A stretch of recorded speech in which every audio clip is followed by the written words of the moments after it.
esfera, el aparato es una esfera. Entonces el paciente tiene un punto de fijación central y van apareciendo estímulos luminosos de diferente intensidad, y esos estímulos luminosos o la intensidad se miden en decibeles. Entonces, el paciente, para ver la sensibilidad que tiene el paciente. Entonces aparece un punto luminoso intenso y luego va disminuyendo y el paciente va presionando con un aparato que tiene en su mano como un control. Si ve la luz, le aprieta. Vuelve a ver la luz, le aprieta. Entonces va disminuyendo de intensidad el estímulo hasta que es mínimamente perceptible. Entonces el mínimo que el paciente logre ver, pues es la sensibilidad que tiene, y eso lo marca en decibeles, y eso es, no es la agudeza visual, sino es la sensibilidad que tiene al estímulo luminoso. Ah, ok.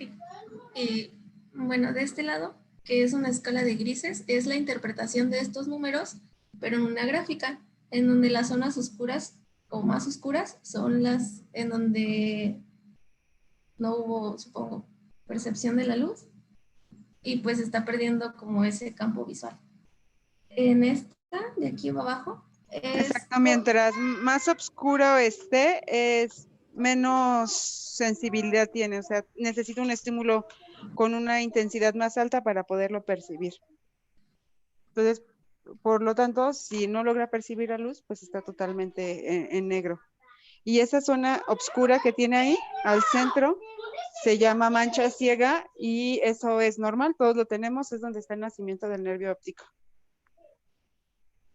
Y bueno, las de abajo nos dan como los valores de referencia, ¿entendí? De lo que debería ser y de los valores obtenidos. Y los de abajo nos dan como los gráficos de probabilidad, en donde si se torna más oscuro en algunas partes, pues es los lugares donde hay mayor probabilidad de tener un defecto significativo. Y Exacto. pues aquí están unas campimetrías de glaucoma. En, Sí, la de, no, perdón, está así bien, continúa. explíquelas usted. Sí, es que son las que te comentaba yo. Ahí está el escotoma de hierro, que tú decías, ese es un escotoma, la zona, escotoma pues es la zona donde no hay percepción de luz o de visión, y emerge de la mancha ciega, ¿no? Les decíamos, la mancha ciega pues todo la tenemos, es normal, y emerge de ahí de la mancha ciega, y esa zona semicircular superior es el escotoma que su compañera nos mencionaba al inicio, que es un escotoma de hierro. Y eso puede ser pues un glaucoma moderado, ¿no? Tampoco es que vaya iniciando, pero sí ya es un glaucoma moderado.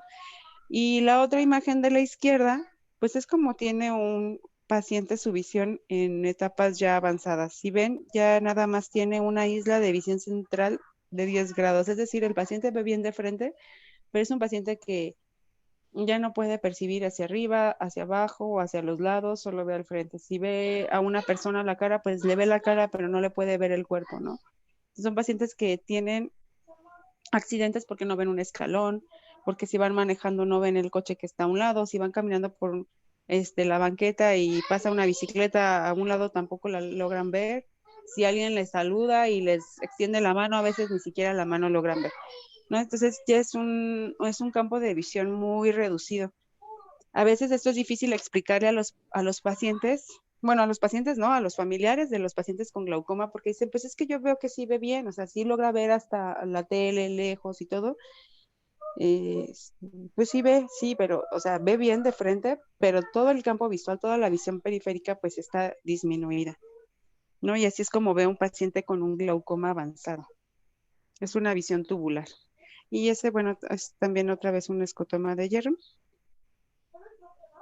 Ahí sabemos que es el ojito izquierdo, ¿no? Porque vemos que el nervio emerge del lado izquierdo. Entonces ahí vemos la mancha ciega.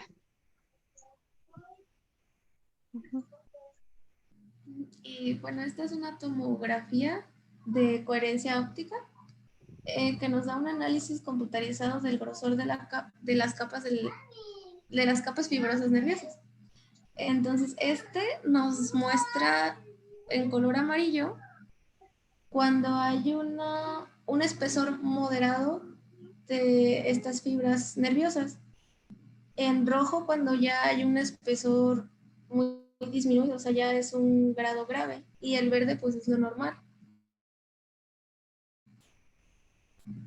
Exacto, la campimetría es un estudio funcional y es el gol estándar para el diagnóstico de glaucoma. Nos sirve para hacer el diagnóstico y también nos sirve para hacer el seguimiento, ¿no? Si lo hacemos a un paciente y vemos que está igual que el que le hicimos hace 6 meses, pues podemos decir que el tratamiento está funcionando.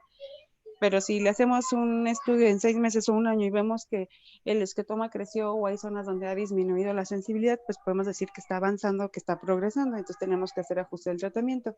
Entonces el campo visual es el gol estándar y es un estudio funcional. La tomografía del nervio óptico es un estudio anatómico, hace medidas muy precisas tanto de la excavación del nervio y mide la capa de fibras nerviosas.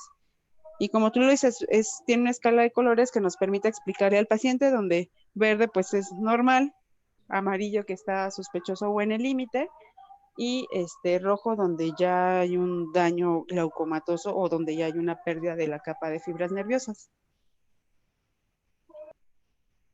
Y para tomarle la presión intraocular al paciente se utiliza una tonometría.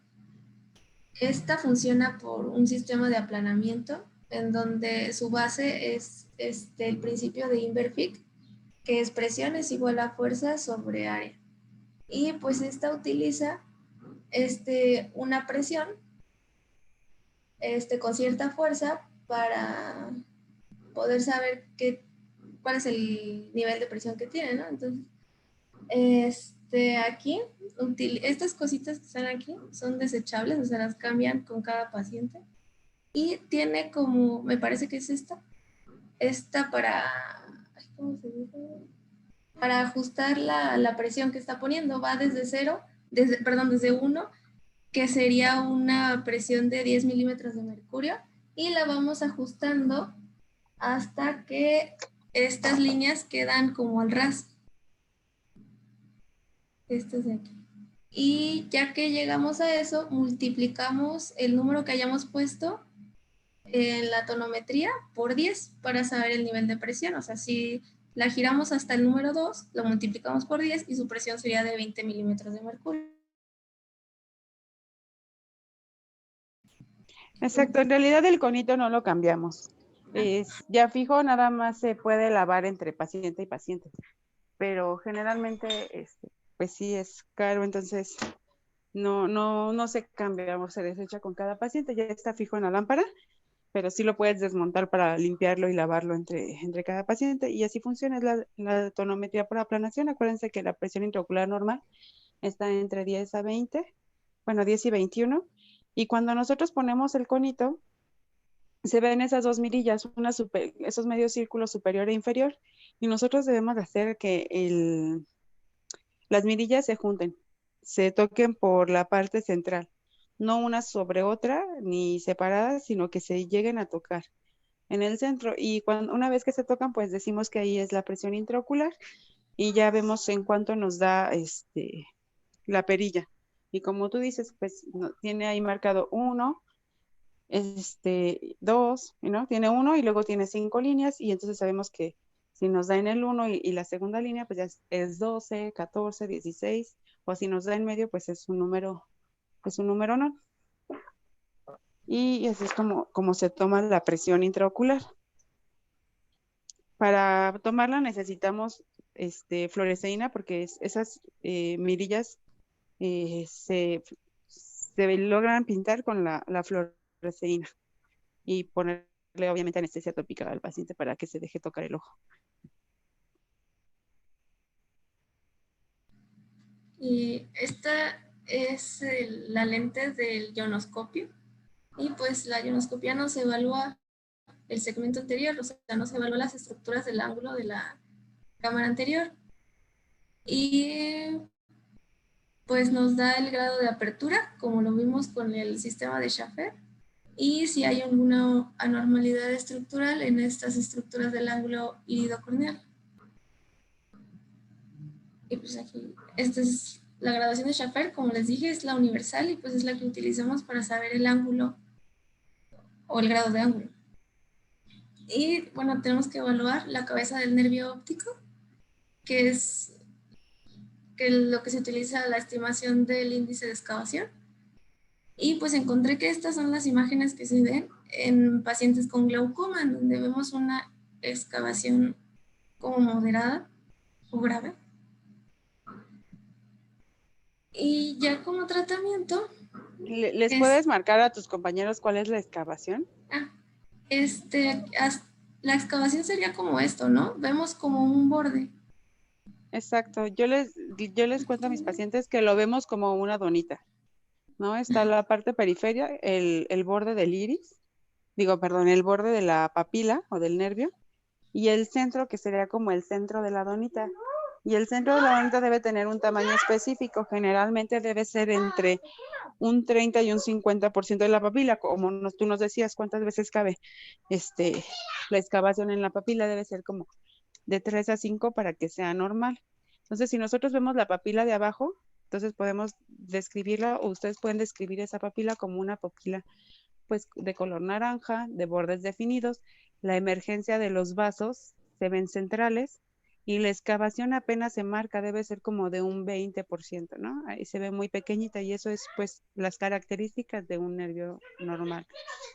Si nosotros vemos la primera imagen, pues ya vemos que es una papila que igual tiene sus bordes definidos, pero ya vemos que la emergencia de los vasos se va haciendo hacia nasal, se van nasalizando.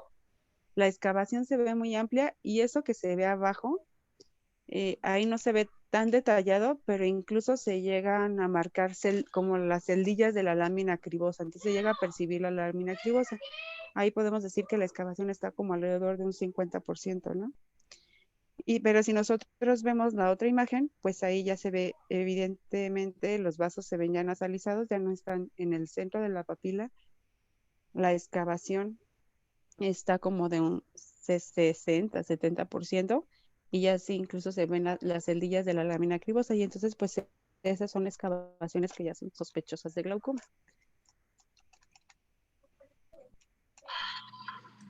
Y como tratamiento, bueno, tenemos que están los estimulantes colinérgicos, pero encontré que no se usa por los efectos adversos. Y los derivados de las prostaglandinas F2, estos hacen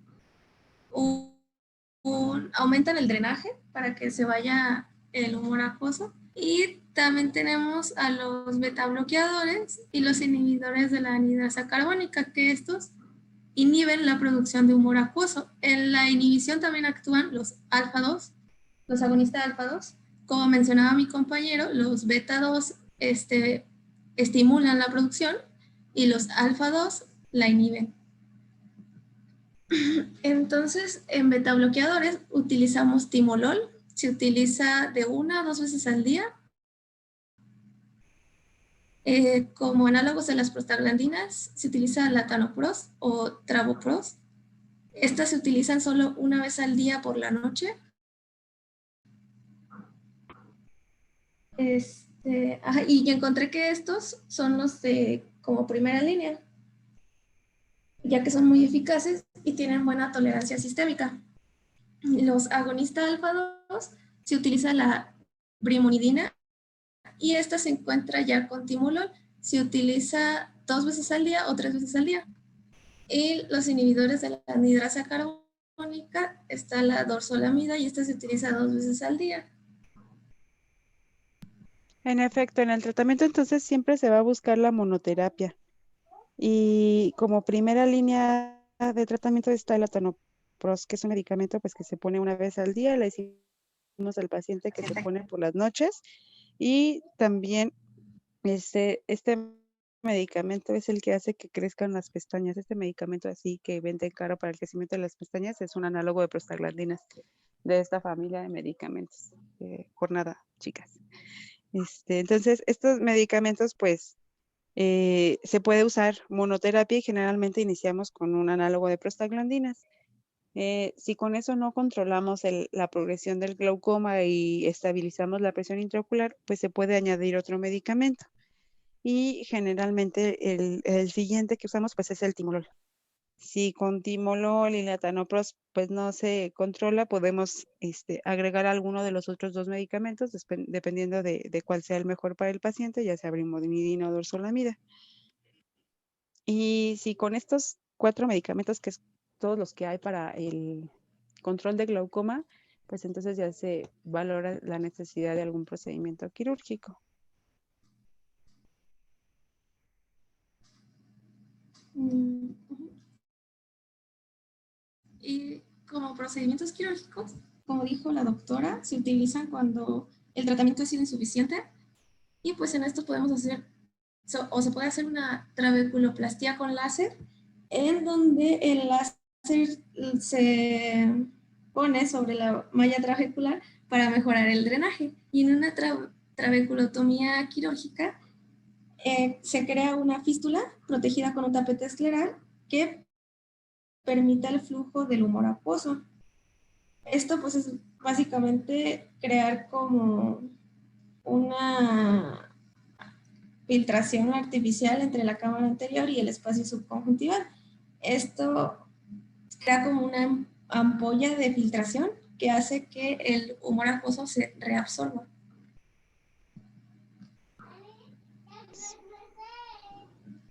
Y pues también está la válvula de Ahmed, que este es un dispositivo artificial que drena el humor acuoso hacia el espacio subconjuntival a través de un tubo de silicona, y es este aparatito. Y creo que aquí es como esto. Exacto, esa es la válvula. Se pone ahí, pues la válvula queda externa en el globo ocular, nada más se recubre por conjuntiva y lo que hace es que se introduce este tubo. Y si nosotros lo vemos, pues lo único que vemos ya en la lámpara después en el paciente es ese tubito. Pues como su nombre lo dice, es una válvula, ¿no? Cuando la presión intraocular está alta, se abren las válvulas y drena humor acuoso. Cuando la presión está normal, pues se mantiene cerrada y eso hace que se mantenga como una presión intraocular estable en el paciente. Como yo les decía al inicio, es el mecanismo que tenemos para controlar el glaucoma es el humor acuoso. Entonces, aumentando su eliminación, disminuyendo su producción, como ya vimos, son como el único factor del glaucoma que podemos modificar.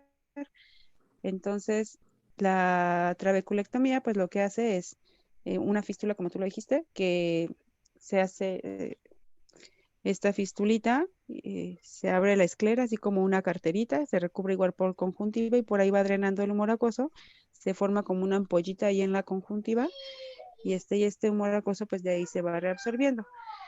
¿Por qué no se opera un paciente desde un inicio? Y dices, bueno, tiene glaucoma, pues ¿por qué no le hacemos uno de estos procedimientos desde un inicio antes de si progresa o no? Porque, bueno, estos procedimientos generalmente pueden tener como ciertas complicaciones y muchas veces el procedimiento como tal no es suficiente para el control de la presión intraocular. Muchas veces hacemos la trabeculectomía o ponemos la válvula y el paciente de todas formas sigue necesitando medicamentos para controlar la presión intraocular.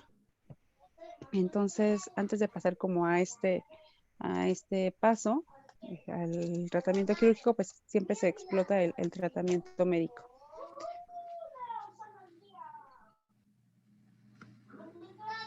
Y como una variante del glaucoma de ángulo abierto tenemos el glaucoma normotensivo, en donde hay una presión intraocular normal o a veces puede estar hasta baja.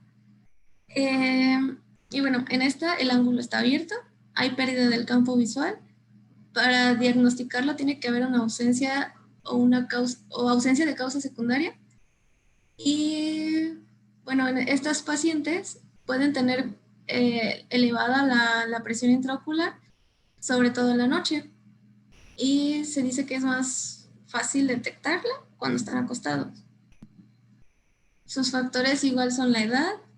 Encontré que es un poquito más frecuente en mujeres que tengan antecedentes familiares, enfermedades con riesgo vascular, personas con hipotensión sistémica, con caídas nocturnas del 20%, que tengan síndrome de apnea obstructiva, con un gradiente de presión translaminar más grande y también con miopía.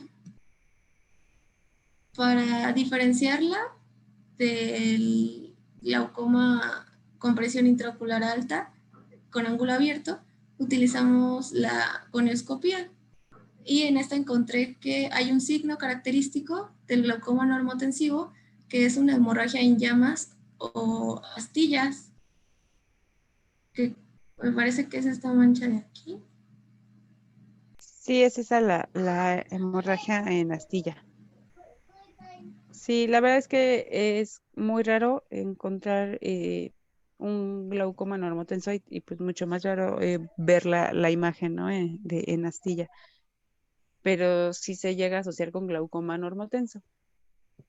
Los glaucomatólogos, como lo explican, o sea, le llamamos normotenso decimos que cada vez que el paciente va a la consulta y lo revisamos y le tomamos la presión está dentro de parámetros normales, pero en el campo visual sigue habiendo algún defecto o incluso sigue progresando a pesar de que su presión intraocular está normal.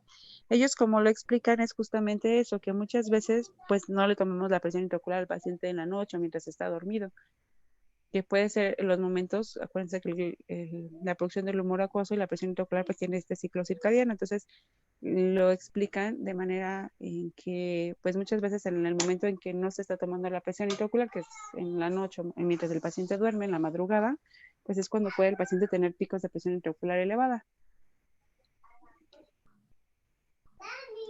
Y Y es como, continúa. en su, en su campimetría, solo se ve como un lado afectado. Como vemos, todo este lado no se ve afectado.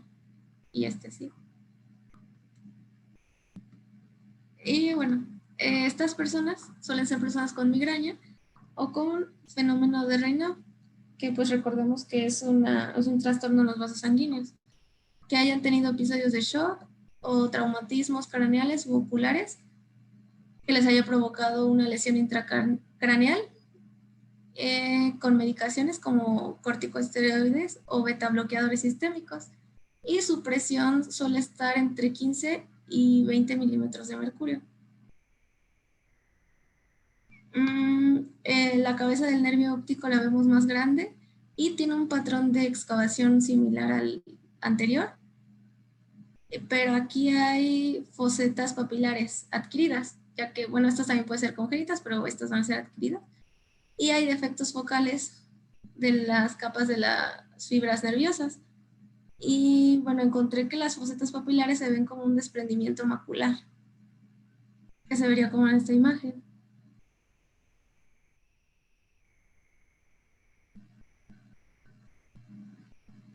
Y como tratamiento se utilizan los alfa-agonistas, la briminodina, y estas se utilizan por su efecto neuroprotector, sobre todo en la retina y en el nervio.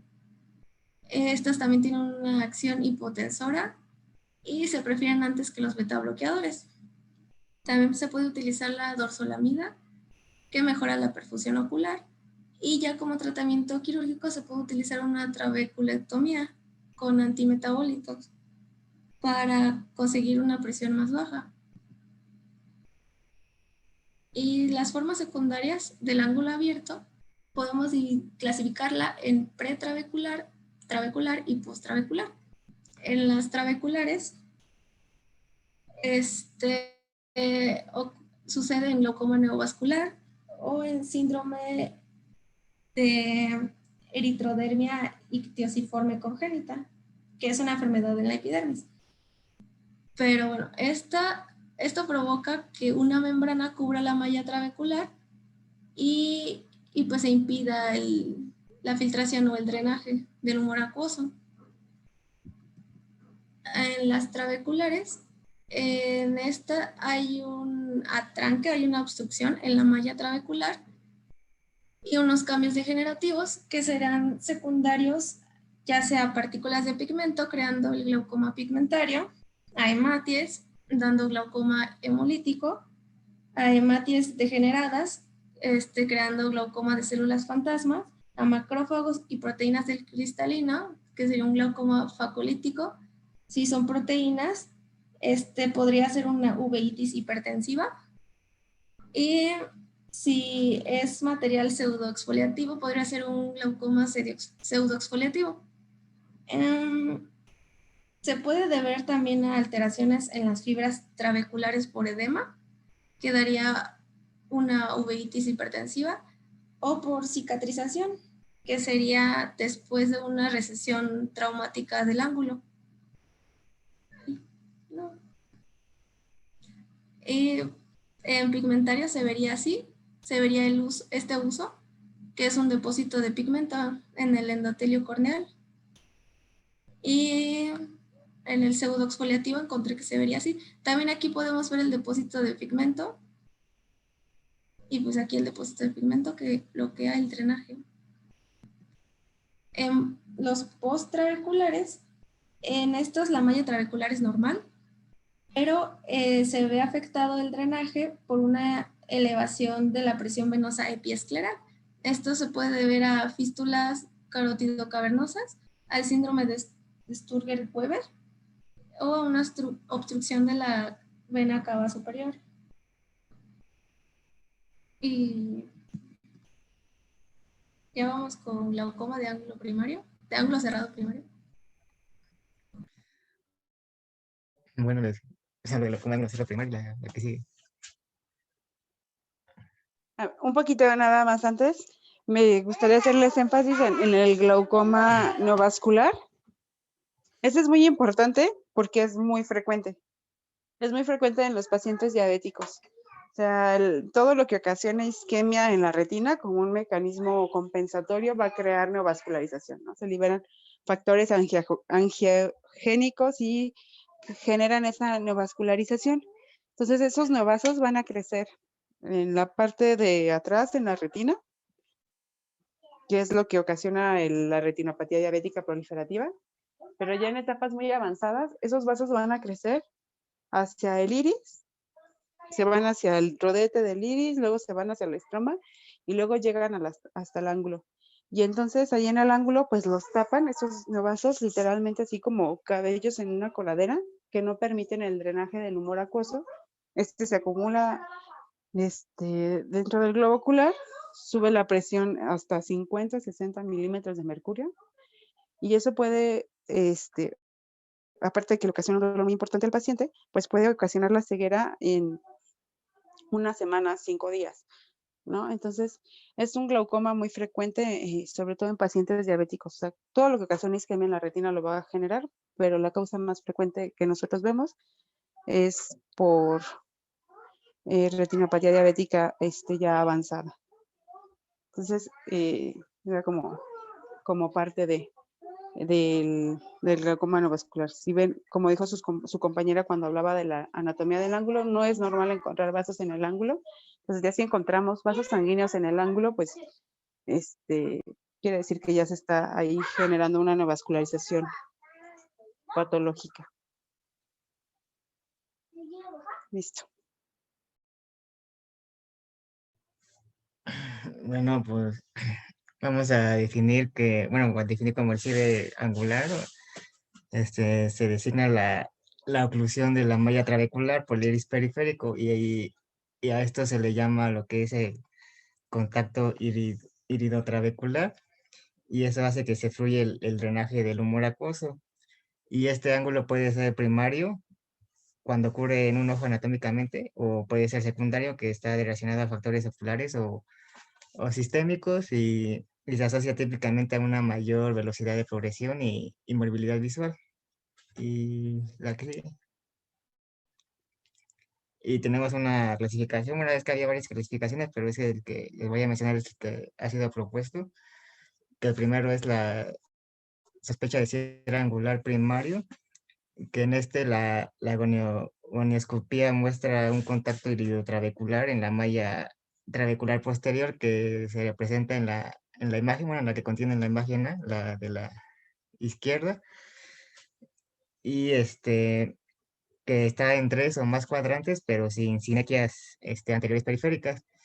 También contiene, muchos pacientes tienen indicios de cierre angular intermitente, por lo que, podría estar justificado incluirlos aquí. Y, si hay 2 cuadrantes de contacto iridotrabecular también, y también si contiene parches de pigmento o también hay una entrada, muy estrecha al ángulo, que puede ser menor a 20 grados, también nos puede detectarlo, bueno, con clasificarlo aquí, que, bueno, aquí en la imagen, en la D es donde podemos ver que hay un menor ángulo que es, bueno, aquí en la imagen creo que muestra un ángulo de 3 grados. Y también podemos observar aquí que hay una presión intraocular y hay una papila óptica y campo visual, y los campos visuales pueden estar normales. Y su riesgo puede estar en los 5 años en un 30%, la que sigue. Y la otra es el cierre angular primario, que aquí la gonioscopía muestra contacto iridotrabecular en 3 o más cuadrantes, que lo observamos en la imagen en la A, en la de la izquierda. Y, y aquí tiene también lo que es un aumento de la presión intraocular, o también podemos observar lo que son las sinequias anteriores periféricas, o también podemos encontrar manchas abundantes en manchas de pigmento que hay en la malla trabécula, y también se caracteriza por tener una papila óptica y campos visuales normales, y y, y ya. Ah, bueno, y el otro es el campo, esperen. Y ya, bueno. Bueno, el otro es el glaucoma por cierre angular o el glaucoma por cierre angular primario, que te observa lo que es contacto iridotrabecular en 3 o más cuadrantes también, y cursa con una neuropatía óptica glaucomatosa. Y también puede haber una lesión, puede ser por una lesión del nervio óptico que pudo haber sido previo por un episodio de hipertensión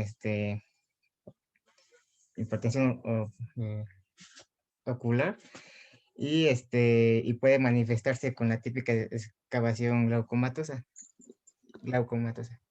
la que sí. Puede haber pacientes que puedan tener un episodio de cierre angular, se puede subir la presión intraocular, pero si eso no ocasiona daño en el nervio y disminución del campo visual, no se clasifica como glaucoma, porque parece que en la definición de glaucoma pues es que hay una disminución de la capa de fibras nerviosas con una disminución del campo visual.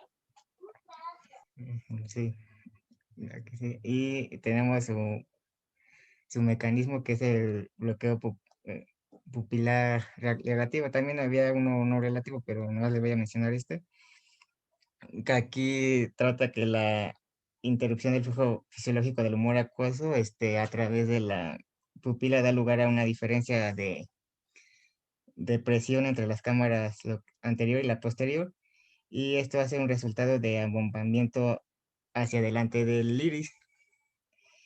Y bueno, esto se resuelve anatómicamente mediante una iridotomía bueno, que ya va a regular lo que son las presiones de la cámara anterior y posterior, y ya, lo más importante de ahí.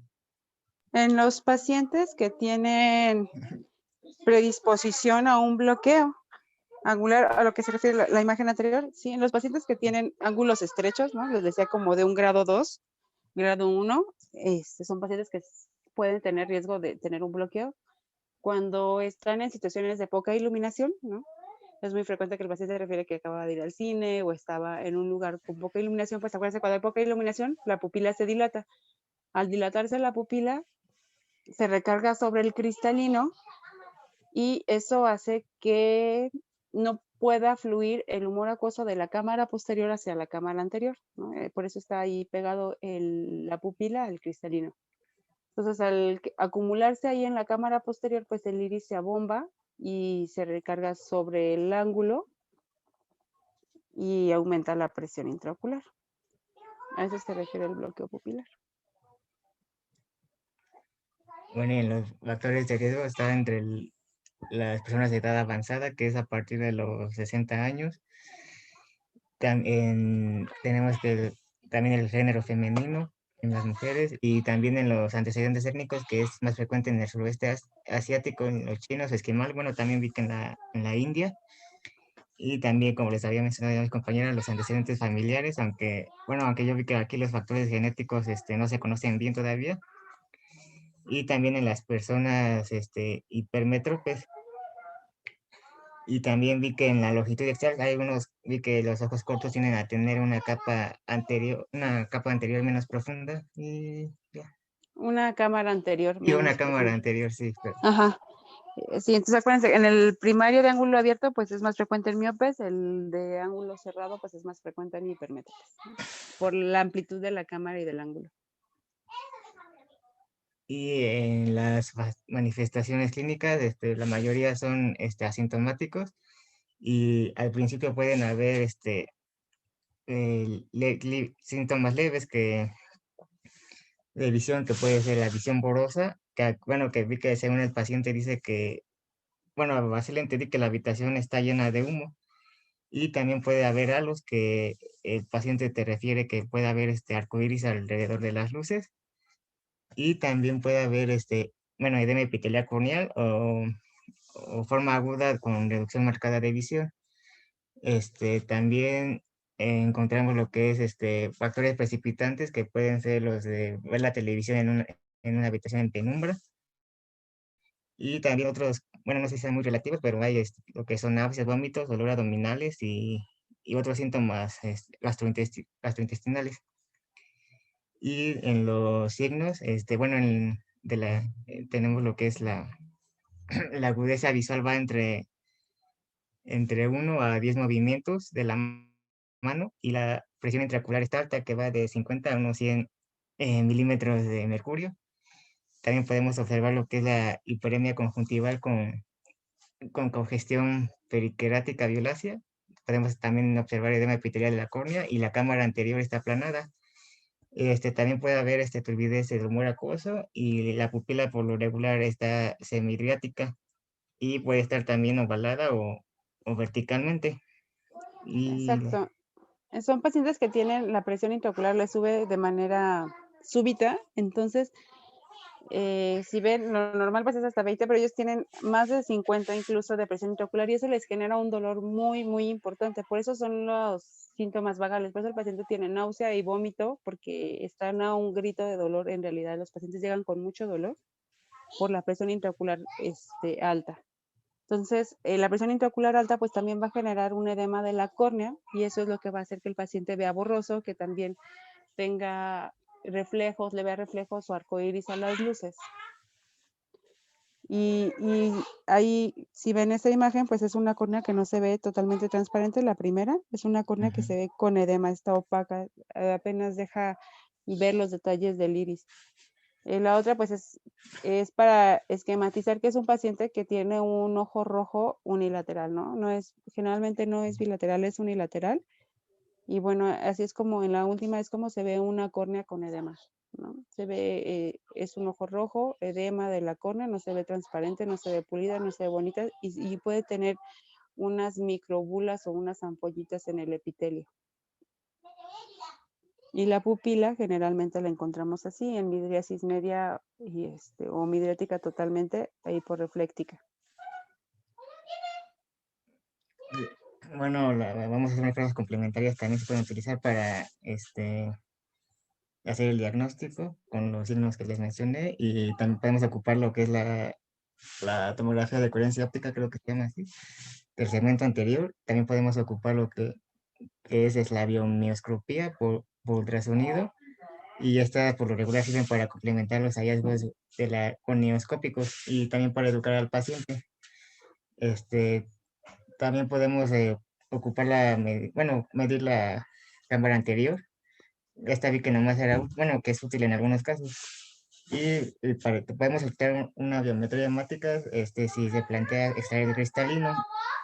Podemos ocupar una ecografía del segmento posterior, y esto nos sirve para descartar causas de cierre angular secundario.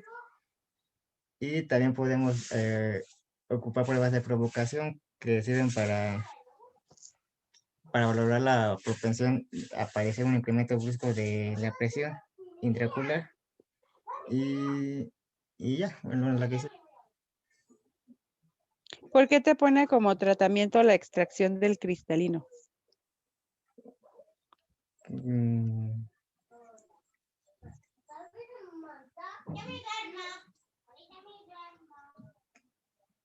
Obviamente, estos porque, pacientes, ajá, sí, dime. porque evita, bueno, es que no sé, no sé. Ok. Bueno, cuando quitamos el cristalino puede disminuir la amplitud de la cámara anterior si está muy amplia su eje, el eje anteroposterior del cristalino. Pero también cuando quitamos el cristalino y ponemos un lente intraocular, pues obviamente estamos disminuyendo ese grosor del cristalino poniendo un lente muy delgado, lo que le va a dar una amplitud mayor a la cámara anterior del paciente y muchas veces favorece el flujo del humor acuoso y con esto se llega a controlar la presión intraocular. Por eso, como parte del tratamiento en pacientes que ya tienen catarata, pues es extraer el cristalino, poner un lente intraocular y de esta manera ampliar la cámara anterior del paciente, ampliar su ángulo o el trabéculo y que pueda fluir mejor el humor acuoso. Ok, sí. Y bueno, en el tratamiento se administran 500 miligramos de acetazolamida por vía intravenosa si la presión intraocular es mayor a 50 miligramos. Y si es menor a 50, se da en vía oral. También 500 miligramos que diga. Podemos también administrar lo que es la pilocarpina del 2 al 4%, bueno, una gota en el ojo afectado y esta después se va a repetir media hora después. Y se agrega también una gota, pero esta del 1% en el otro ojo, el que no está afectado. También se puede utilizar lo que es la iridotomía con láser, pero esta se utiliza, bueno, vi que si persistía un contacto iridotrabecular puede optarse por la observación, bueno, si digamos no mejora con la cirugía o con el tratamiento anterior. Y La pilocarpina, ¿por qué se la dan? para ver si está funcionando el tratamiento, ¿no? De la acetazolamida. No. La acetazolamida tarda en hacer en efecto como unas 6 horas aproximadamente, pero pues no vamos a dejar al paciente 6 horas con ese dolor tan intenso, ¿no? Porque les decía, el paciente llega con náusea y vómito del dolor tan fuerte que tiene. Entonces, generalmente se les pasa manitol intravenoso, pues el manitol Mm, hace un efecto osmótico y deshidrata el vítreo. Entonces eso pues disminuye la presión intraocular y eso lo hace de manera súbita como a los 30 minutos. Mientras el paciente pues le vamos administrando la acetazolamida, generalmente se la administramos por vía oral para que cuando ya está pasando el efecto del manitol, pues empieza a hacer ya el efecto de la aceta y entonces eso nos ayuda a bajar también la presión intraocular. La pilocarpina lo que hace es un efecto miótico, ¿no? Entonces es un efecto, cierra la pupila. Si el problema era que la pupila se dilató, se recargó sobre el cristalino y eso bloqueó el flujo del humor acuoso, pues lo que hacemos es cerrar la pupila para, eso también va a ampliar el ángulo y también favorece el flujo del humor acuoso, ese que está atrapado ahí en la cámara posterior. Entonces nos ayuda en ese flujo. Y el tratamiento, ese es el tratamiento en agudo, ¿no? Cuando llega el sí. paciente a urgencias. Y ya el tratamiento definitivo del cierre angular o del glaucoma de ángulo cerrado es la iridotomía con jack láser. Y esto lo que va a hacer es justamente hacer un agujerito ahí en la raíz del iris. Así si se llega a bloquear la pupila, pues por ahí de todas formas sigue pasando el humor acuoso y no se acumula ahí atrás. Y ese es el tratamiento definitivo. No lo hacemos, generalmente no se puede hacer cuando el paciente llega con un glaucoma agudo, porque la córnea está edematosa, entonces no puedes tener una buena visualización de la raíz del iris para poder dar el láser. Entonces se le da el tratamiento con la acetazolamida, el medicamento hipotensor y el manitol, y ya una vez que se baja la presión intraocular, que la córnea se transparente, pues ya hacemos la iridotomía con láser, que es el tratamiento definitivo. Sí. Bueno, es que yo también vi que, bueno, leí que algunos oftalmólogos no ocupan la pilocarpina tampoco hasta que se haya producido un descenso de la presión intraocular. Bueno, Generalmente, como parte del tratamiento en agudo, sí lo usamos, la pilocarpina, y también se usa para hacer la iridotomía. Cuando le vas a hacer la iridotomía, tú también le Ah, pones la pilocarpina para tener mejor exposición de las este, de la raíz del iris para hacer la iridotomía. sí. La que sigue. Y también podemos dar una dosis de apraclidinina al 0.5, al 0.5 o al 1%, lo de timolol al 0.5%, prednisolona al 1% en el ojo afectado y dejar pasar 5 minutos entre ellas. Aunque creo que he visto que era como en los casos de hay como resistencia al medicamento anterior. Y también podemos dar el mannitol al 20% de 1 a 2 gramos sobre kilo durante 1 hora. O podemos dar el glicerol al 50%, 1 gramo sobre kilogramo, o isosorbida oral de 1 a 1.5 gramos sobre kilogramo. Y también encontré que había un tratamiento médico posterior que trataba de pilocarpina al 2%, 4 veces al día en el ojo afectado, y de 1% igual 4 veces al día en el otro ojo. Y que podemos dar también corticoides tópicos como la prednisolona al 1%, 4 veces al día si se muestra una inflamación aguda. Y, sí. Y ahora les voy a hablar la de glaucoma secundario, que aquí el glaucoma secundario nos quiere decir que es la presión intraocular creciente que ocurre como una manifestación de alguna otra enfermedad. Y bueno, estas son difíciles de clasificar de forma satisfactoria y aquí también el tratamiento involucra lo que es el control de la presión intraocular por medios médicos o quirúrgicos y también enfrentar la enfermedad fundamental si, bueno, la que está afectando, la que sí. Y el primero es la glaucoma pigmentario, que ya les habían hablado un poquito de él, que se caracteriza por deposición anormal de pigmento en la cámara anterior y es más notorio en la malla trabecular y eso hace que haya defectos en la transluminación del iris, que bueno, que observamos creo que en la imagen en la de la izquierda, y eso provoca que haya un arqueamiento posterior del iris con contacto entre estos, y los procesos ciliares sugieren que se eliminen por frotamiento gránulos de pigmento y desde la superficie posterior del iris, esto hace que produzca los efectos de transiluminación. El síndrome se da más en varones miopes entre edades de 25 y 40 años y la cámara anterior profunda también pueden presentar esos pacientes una cámara anterior profunda con un ángulo también de cámara anterior amplio. Y el 10% desarrollan glaucoma en 5 años tras la presentación y el 15% en unos 15 años. Y bueno, esta es una enfermedad autosómica dominante del glaucoma pigmentario y está asociado en la lesión del cromosoma 7. Y y se hace lo que es la terapia miótica como la iridotomía periférica con rayos láser. Y bueno, estos pacientes son notables por su propensión a producir episodios de presión intraocular elevada y esto puede progresar el glaucoma pigmentario, lo que hace que se pueda afectar más la vista. También ¿cómo se dice? Otro,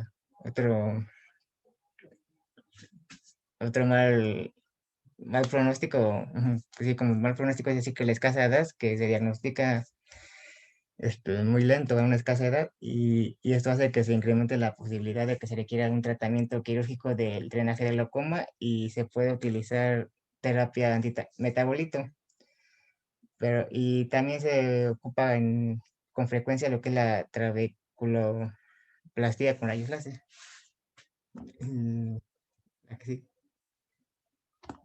Y ahora el glaucoma por pseudoexfoliación, aquí se observan depósitos blancos finos de un material fibrilar en la superficie posterior del cristalino.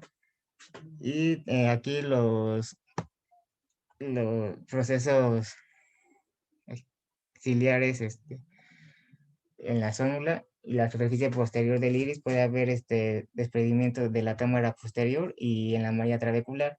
Y estas se pueden observar histológicamente en la conjuntiva y es más propenso en la edad de mayores de 65 años. Y estos pueden desarrollar este glaucoma en un 5% a los 5 años y un 15% a los 10 años. Y también está este, como una enfermedad de herencia y se asocia a lo que son los polimorfismos en la región codificadora del gen LOXL1 en el cromosoma 15, bueno, ahí.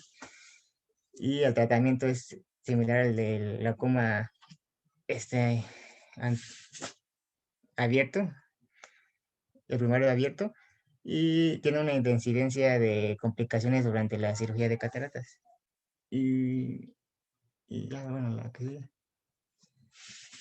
Y tenemos lo que son los glaucomas secundarios a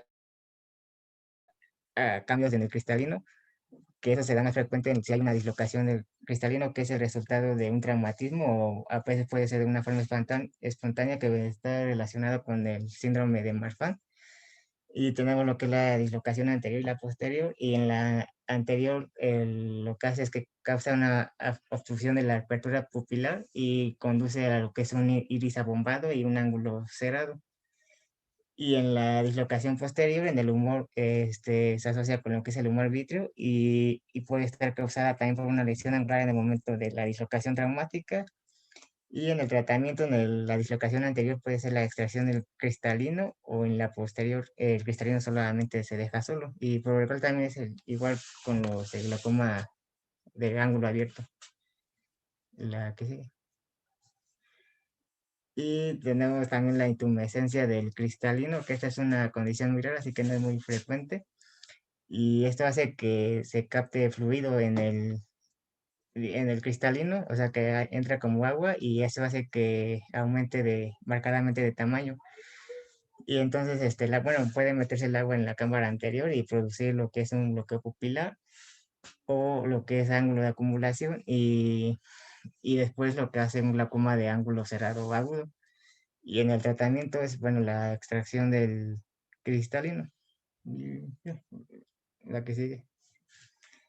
Y también tenemos el glaucoma facolítico, que se da en lo que son las cataratas avanzadas y se caracteriza porque hay derrames de la cápsula del cristalino anterior y esto hace que se permite el paso de proteínas del cristalino licuadas a la cámara anterior.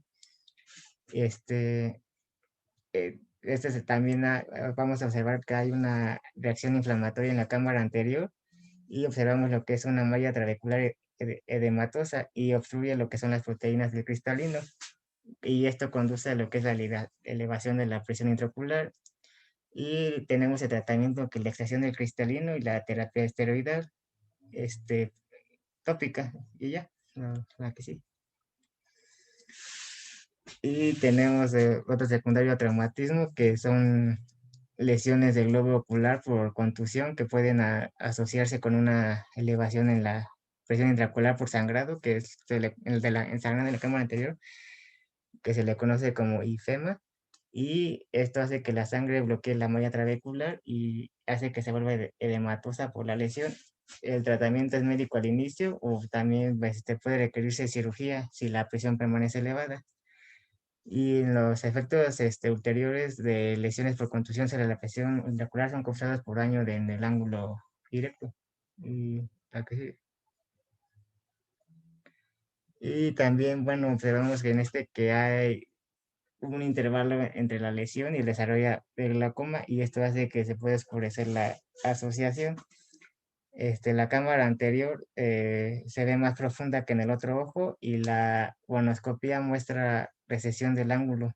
La terapia médica es eficaz, pero también se puede recurrir a la cirugía de drenaje.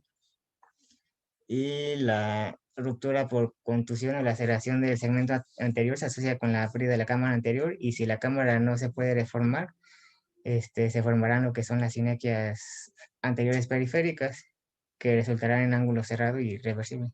Y la que sí.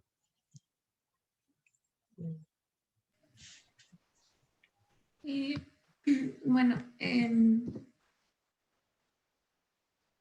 glaucoma congénito, en nacen con con un aumento de la presión intraocular que se puede dar por anomalías en el desarrollo angular, en el desarrollo del ángulo iridocorneal, que origina alteraciones morfológicas del globo y una afectación del nervio óptico.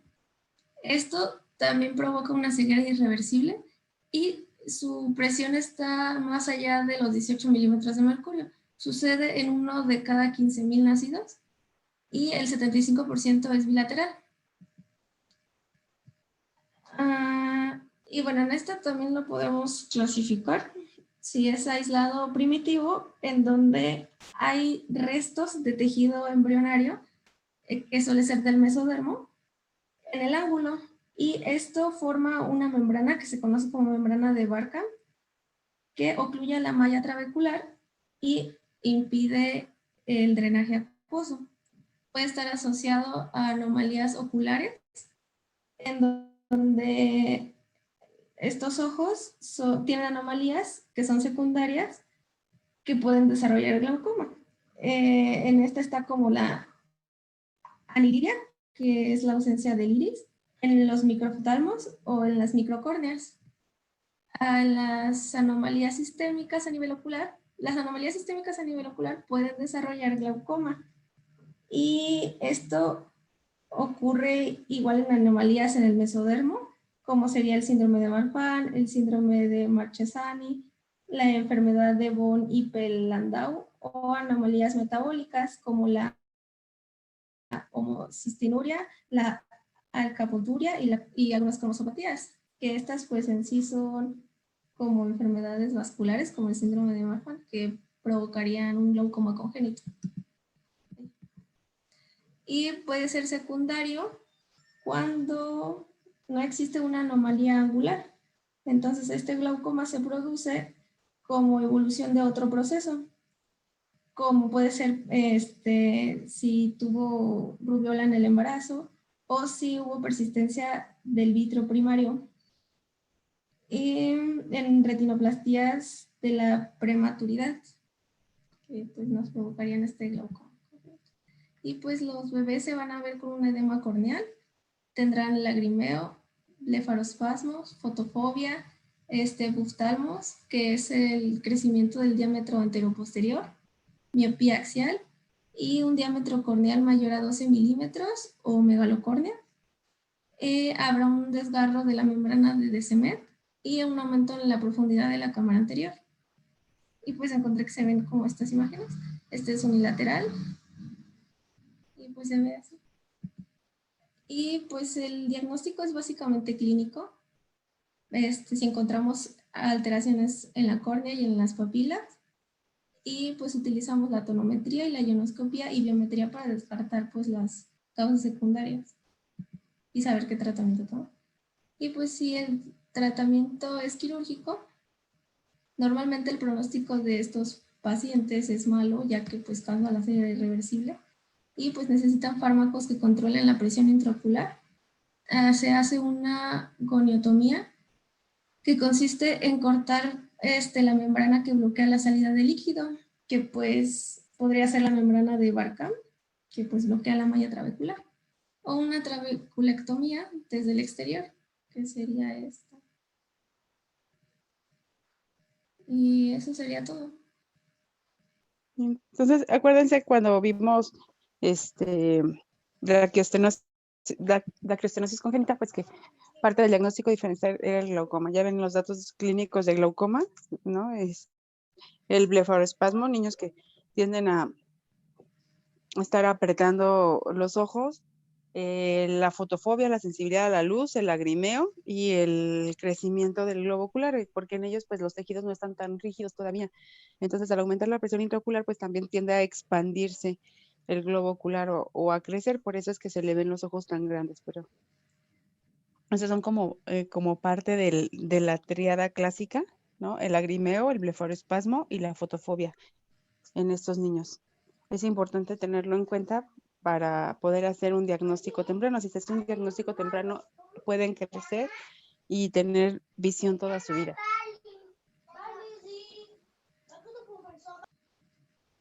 ¿Alguna duda de glaucoma? O sea, el glaucoma pues es un tema muy, muy amplio. Es tan amplio que hay una subespecialidad en glaucoma, bueno, en oftalmología que solamente se dedica al glaucoma porque pueden ver, pues es bastante, pero el más frecuente, por mucho, pues es el glaucoma primario de ángulo abierto. Saber que es asintomático, la creencia de que el glaucoma duele, pues sí, pero solamente el de ángulo cerrado, el glaucoma generalmente no duele, el primario de ángulo abierto, que es el más frecuente. El paciente va disminuyendo su campo visual y nunca se da cuenta, entonces de ahí la importancia de hacer el screening después de los 50 años o desde los 40 si tienen el antecedente familiar. ¿Alguien tiene alguna duda de glaucoma? No, doctora. Vale. Entonces, nos vemos mañana. Doctora, una pregunta.